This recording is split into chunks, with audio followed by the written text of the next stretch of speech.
DJ, and I'm here with my new bestie, Chelsea Cutler. What's happening? Not too much. How are you? We were just talking about flying over water, because I used to have like this fear of flying, but not anymore. And you were just talking about how, I guess, Europe's your favorite place to travel to. Yeah. I love going to Europe. It's amazing. I think a lot of cities kind of feel like you're, like Brussels and Amsterdam feel like you're in adult Disney World. Does it really? It's awesome. It's magical. And crepes are everywhere. Paris is awesome. And the people are super nice and cool. Why is that an adult Disney World? It's just like it's you're walking around at night in Amsterdam or Brussels and everything is lit up and there's bars everywhere and crepe stands everywhere and it's literally, and there's trolleys and bikes and people walking and ice cream and it's everything you could want. I guess your pandemic lifestyle, then, has it been good? Have you been crazy? It seems like we're on the tail end of it. You know, we're out, we're seeing people, we're here now. Oh, yeah. How's everything going with that? It was definitely a major adjustment, as it was for everybody. We're, as artists, used to pretty much touring like every other month. And for the first time in 3 years, I was super stationary, so that was weird, but I feel like it was a good opportunity to hang out with friends and family and kind of be home for a little bit. Did you write throughout that time? I did. Well, I wrote the album, and it definitely happened on the later side of the pandemic once people were, for the most part, vaccinated and we were able to work more safely. So it's really interesting because I talk to artists and it's really a 50-50. You'll get some people who didn't want to do anything, they had no inspiration to even sit down and do anything. I mean, I felt that for sure. Really? For definitely the first few months.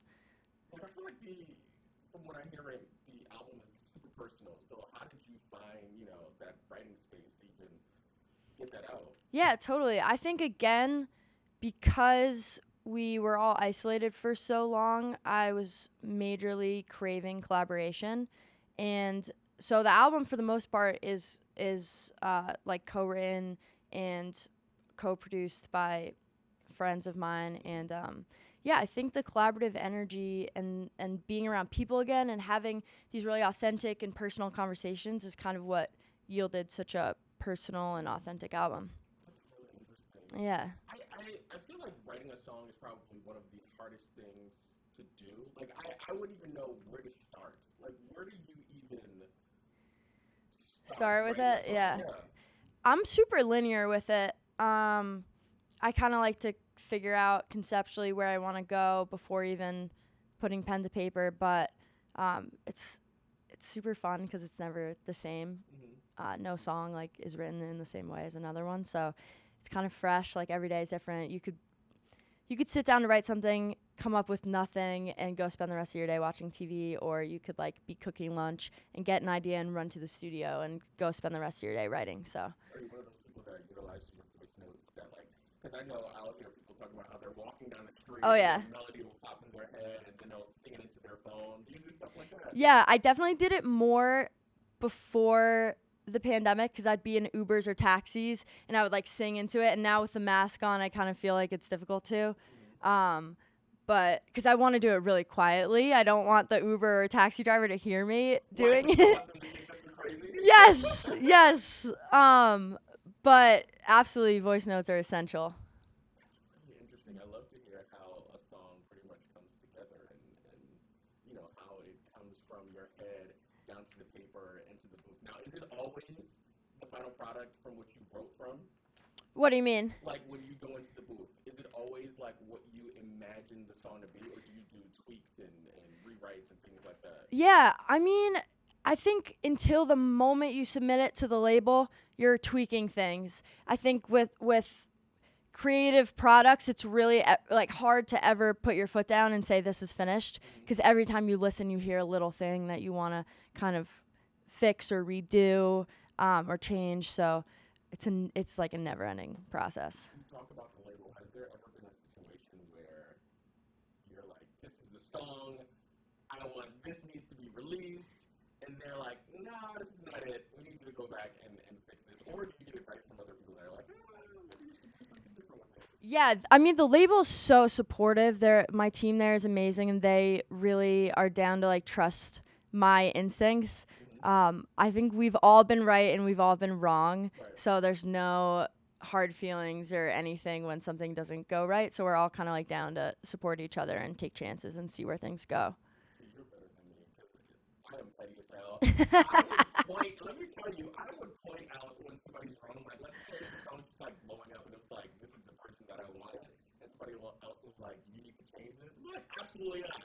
You know what I'm saying? That And is I would- so I would funny. rub it in people's faces that the song was successful without their change. Yeah, no, I mean, we're a team at the end of the day. I know. I would say like something that happened, it was the reverse of what you were asking with the song Lucky on my last album. Right. I didn't want to put it out at all, and my team was like, "No, this is a cool song, you should do it." And it ended up streaming really well compared to the rest of the album. Like it did it was like one of the bigger songs. So they were definitely right, and I got to give them that credit. So Do you ever pinch yourself and say, like, I can't believe that this is actually a thing?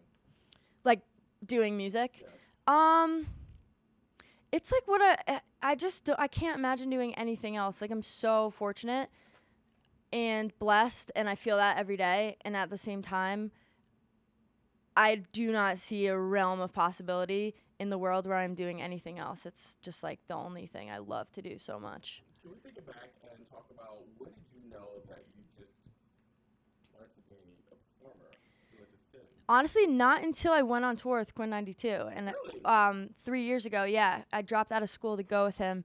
And like I loved making music, but I had never performed. I didn't know how much I would love doing that, and I didn't know that it's like you don't grow up and people are like, "Oh, you can be a musician. Like that's a viable career path." Everyone's like, "Be a doctor or a lawyer or a banker." And I think when I finally saw it starting to happen, I was like, "Oh man, this could really work out."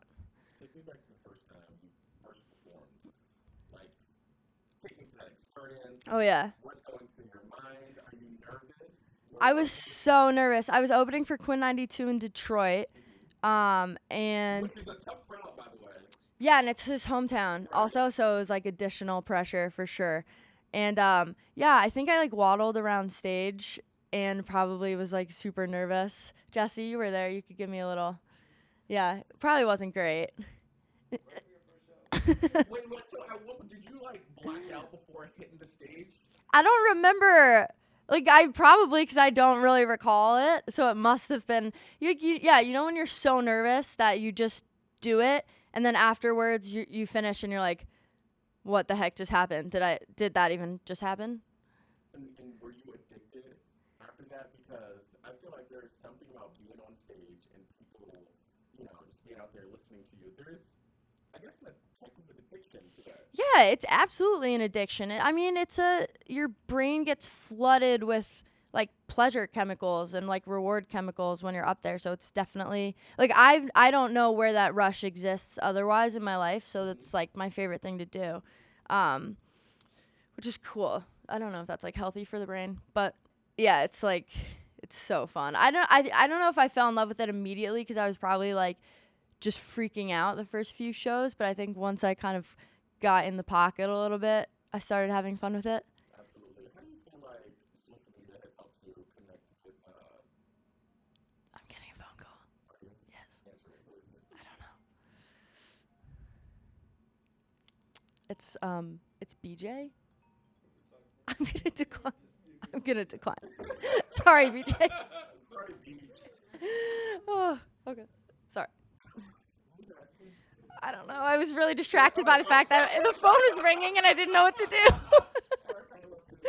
So how do you feel like social media has helped you connect with fans? I think social media is like an amazing platform for us to connect with people. Obviously, I think what it does is it makes artists really accessible, which is a double-edged sword because it's like great. I can DM people personally and I can connect individually with every single person, and then also I think in a lot of ways now that precedent is set, so people are like, I don't know, they expect to have this degree of access to you, and it takes a lot of like mental energy to sit there and like respond to hundreds of them. It's really interesting. It's something I'm kind of like still figuring out and processing. I was going to ask that because I feel like when people follow you, they have this certain type of expectation. Definitely. That they just can like hit you up. They can say whatever to you. You know what I mean? In the comments and whatnot. Definitely. Which I think is crazy. How do you deal with that? How do you protect your like energy and space? Yeah, I mean, I'm really fortunate in that I either have super nice fans or I'm just not famous enough to get hate. It's probably a combination of both, mostly the last one. But yeah, I don't like get mean comments really, which is nice. So I can like read. I am used to just reading them. Maybe when the hate starts flooding in, we can revisit that. Just go back. I get a kick out of like artists that say things back because I think a lot of people when they troll artists that they think that no one's gonna say anything back. Some like video gamer, like I don't really understand that like culture in that world. Right. I'm sure it's awesome, but I think they have like their own lingo. And this video gamer, because a lot of like Rocket League players listen to my music, and this girl was like, I don't get it, like it's not good. And I responded like LOL or something, and she said I got ratioed by her, and I was like, I don't know what that means. Like I'm not in high school anymore. I don't know what that means.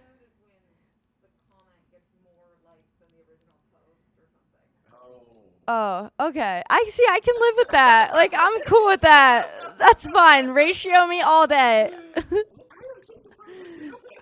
Me too. I'm like, should I Urban Dictionary this? Let's talk about the song "Devil on My Shoulders." For sure. I love that song. It's my favorite on the album.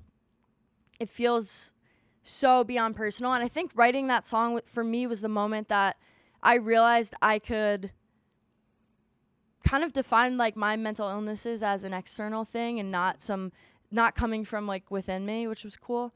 So that felt really profound for me. You know what I love and I appreciate when people talk about just like their mental health. Totally. Like I think that more people should do it, and I also feel like people should not be ashamed to like talk about it, just to say how you're feeling. Totally. I feel like 9 times out of 10 you're not going through it by yourself. You know what I mean? Yeah, I mean, I'm always like I'm heavy into believing a lot of it is brain chemistry, and a lot of it is like we obviously have. I don't want to like get too lame about it, but like we have thought pathways, and there's a lot of brain chemistry, and like I don't really understand why it's treated differently than like physical ailments or anything like our physical health. Personally, so I agree with you. I think a lot of people, and I think this is just like an old school way of thinking. People think when you talk about your mental health that you have some type of like it's crazy. You know what I mean? Yeah, like it's you're not supposed to. yeah. I mean, everyone goes through it. Absolutely, especially like depression and anxiety. I feel like those are just different forms of like mental health. 100%. I feel like a lot of your music is just like vulnerable and honest. Do you do that on purpose? Yeah, I think writing for me is really cathartic. So I've always kind of viewed writing as like, it's more for me than anyone else. It's amazing that it resonates with so many people and enables me to do this. But at the end of the day, it's my version of venting into the abyss, you know? Does it ever blow you away when somebody comes up to you and says, that song like made me feel better, or that song got me through a difficult time in my life? Like, how does that feel when you get that?